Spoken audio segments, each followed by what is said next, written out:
రెయిన్‌బోని ఇన్‌స్పిరేషన్‌గా తీసుకుని సోప్ చేద్దాం వచ్చేయండి.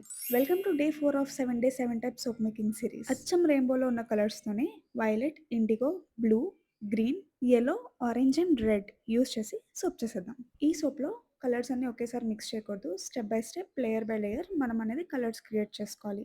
సో, దానికోసం ముందుగా ట్రాన్స్‌పరెంట్ సోప్ బేస్ తీసుకోవాలి. అండ్ విబ్జియోర్ ఫార్మాట్‌లో ఫస్ట్ వచ్చేసి వైలెట్ కలర్, ట్రాన్స్పరెంట్ సోప్ బేస్‌లో first violet colour along with 2 drops of essential oil mix చేసి ఫస్ట్ వైలెట్ కలర్ వేసుకుంటాము. అది కొంచెం డ్రై అయిన తర్వాత indigo colour, next blue colour, next green colour and అలాగే యెల్లో, ఆరెంజ్ అండ్ రెడ్.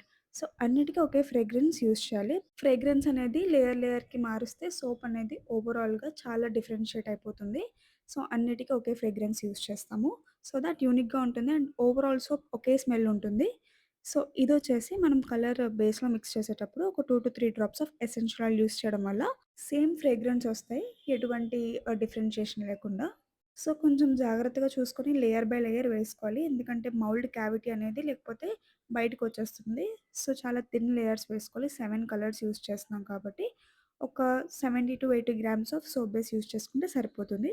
ఇదొక 1 hour తర్వాత డీమోల్డ్ చేసేసుకోవచ్చు. So, thoughts it. Unique rainbow soap అయితే రెడీ అయిపోయింది. And stay tuned for day 5 of soap making series.